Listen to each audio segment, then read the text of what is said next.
And so one further point before moving on to the next chapter in Being and Time is that this idea of multiple world pictures coming into being really represents the difference between Heidegger and Kant.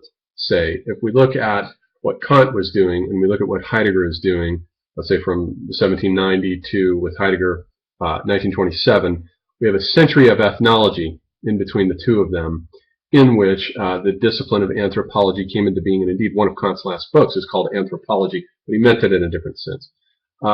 Anthropology is coming into being in the study of all these other worldviews. What Heidegger is here calling primitive Daseins came into being, and an awareness slowly began to dawn that we have all of these other world pictures. And so what Heidegger is doing, as he states here at the beginning when he says that he's not talking about primitive Dasein, which is a different matter. He's only talking about the average everydayness of the Dasein of European man. And so right from the beginning, he already has that qualification and knows that knowledge, truth, is going to be relative to this particular Dasein that he's describing here. Whereas for Kant, the idea was he was describing the structure of pure reason, period, that Kant believed was innate to the human psyche and that every man possessed. He's operating in the metaphysical age, which assumes that there is an objective truth that can be known, and the mind simply must conform to what is to be known. And so we should start with that and keep that in mind, that the weakening of being that Gianni Vattimo talks about does indeed begin with Heidegger here, and also with Spengler. I think Spengler's Decline of the West is supremely about the rise of these multiple world pictures and how truth is relative to each one of these systems. Egyptian mathematics and Hindu mathematics and Greek mathematics and Arabic mathematics are all different. They all have different rules of the game, and that can be said to be true within them. What can be said to be true, let's say, within algebra, Arabian mathematics, is not quite the same as in Faustian mathematics, calculus, or Greek mathematics, dynamics. They all have their own inwardness about them, their own consistency. And of course, Heidegger had started by reading Spengler, so he's already read and internalized Spengler and is fully aware by this point of the relativity of worldviews, that we have all of these other competing world pictures, and each of the great civilizations has its own Dasein. So moving into the second chapter then, which is called Being in the World in General as the Basic State of Dasein, he now begins to move into an analysis of what he means by being in the world, especially in this chapter by being in. The next chapter will be concerned with the worldhood of the world. And he says that the thing about Dasein is that it is that which in each case is mine. I am, you are. Dasein is in each case mine, and that mineness of Dasein is the basis for my being either authentic or inauthentic. That's the basis for that. But this, of course, all rests on the fact that the main structure of Dasein is that it is being in the world.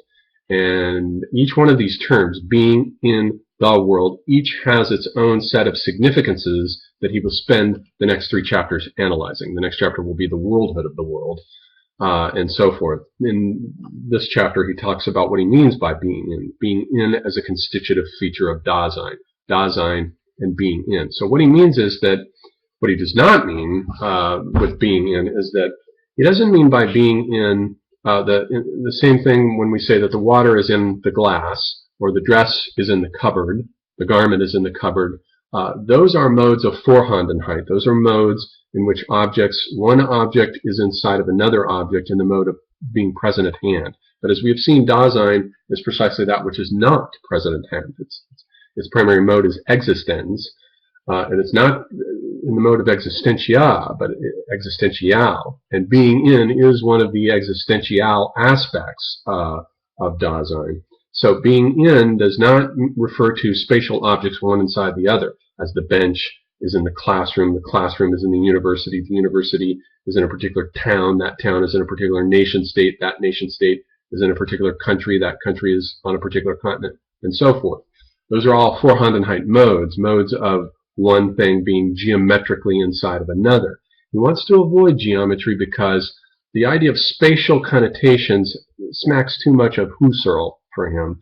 Husserl was a mathematician, and Heidegger is turning away from him and turning away from that spatial geometrical analysis of being in the world to the existential ontological analysis of being in the world as a fundamental ontology in which we're always already involved in our tasks. And so by Dasein, with Dasein and being in the world, it means that we're always already engaged in something. Dasein is always inging. It's always concerned with doing something. It's almost like that Dasein should be understood as a verb. We're always taking care of something. We're always finishing up something. We're always assuming something. We're always already involved in something that is already going on that we're tending to.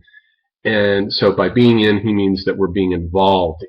We're in the world insofar as we are involved in it, and those involvements are guided by our concern. Concern is the primary existential mode that guides our activities in the world. And so by being in, he does not mean that we're in the world in a spatial container. Although it does sort of mean that in a certain sense, because he is, after all, taking the subject and embedding him back into the life world, the actual concrete physical world. A lot of what Heidegger is doing here constitutes a kind of rural reaction to the abstract traditions of high city intellect and philosophy, which tends to think in abstract terms, the scientific approach to the world that turns the world into a Cartesian phase space, which is this abstract analytical grid in which everything is de-worlded, taken out of its context, its local signifying context, and put into a world of signifiers that are purely abstract and mathematical, equations referring to other equations.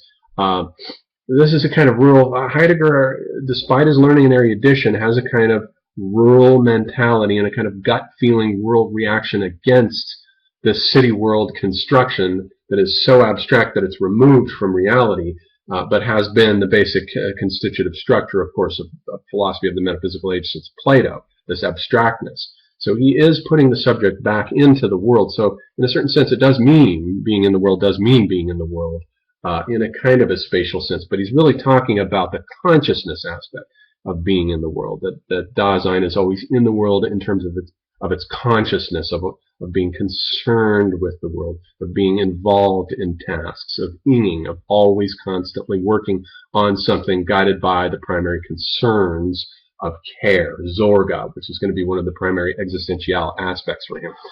For Peter Sloterdijk, on the other hand, being in the world does indeed mean precisely being inside of a spatial container, because for Sloterdijk feels that Heidegger should have meant being in the world as being inside of a spatial container, because for Sloterdijk, once we come out of the mother womb, we're always already inside of another container physically.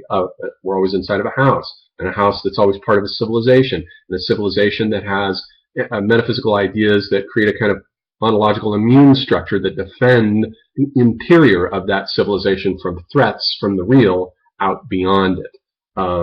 So for Sloterdijk, being in does indeed mean being in a spatial container, but it doesn't mean that for Heidegger, because he wants to emphasize the consciousness aspect of it. And so he does say that even though the Vorhandenheit mode, the being present at hand, is not what is constitutive for Dasein, it is possible, he says nonetheless, to regard Dasein in that mode as being merely present at hand, Vorhandenheit. And the way in which that happens is you disregard Dasein's existential nature, that is, its interiority as a consciousness with all these consciousness concerns.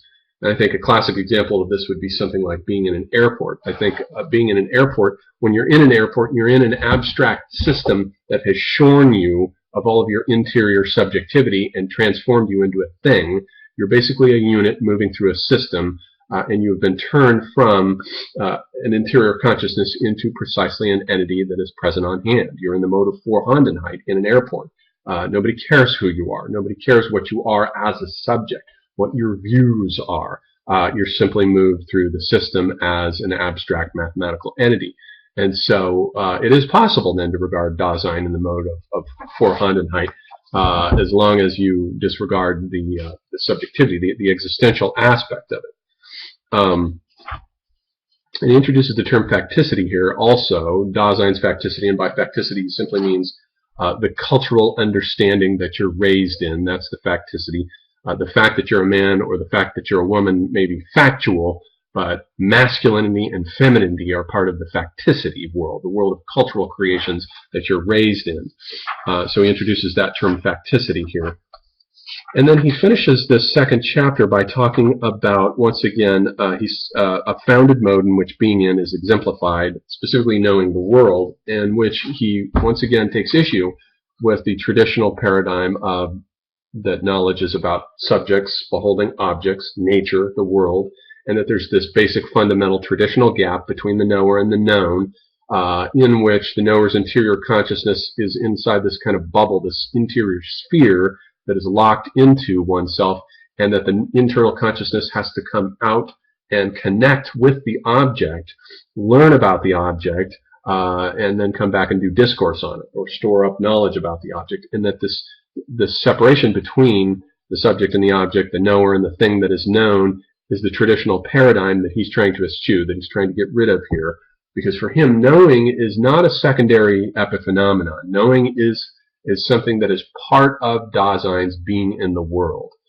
Insofar as we're in the world, we're always already involved not only in our tasks, but we're always involved in knowing about entities. We're always encountering entities from day one, and we're always learning about them. So knowing has been involved already all along by the time we come to start studying philosophy, let's say, or translating all of this into scientific discourse. Knowing the world is a constitutive feature of being in it, and not something that's a separate thing, an epiphenomenon that is added on later, in which the internal has to come out and meet objects and connect with them and become externalized. Instead, Dasein as an entity is always encountering other entities all along and learning about them, and already knows about them. So we're always already in a world, and we always already know about this world, and we always already know what we're doing in that world. So knowing is not a secondary thing that comes along later with the study of philosophy or the study of science or something. We're always preontologically involved in the world, in our tasks. And so knowing is part of the constitutive nature of being in the world. It's not something that's separate from it. And then so that's the second chapter of being in time. And the third chapter will be then, he'll move on to an analysis of the worldhood of the world, what the world means, what it implies to be in a world.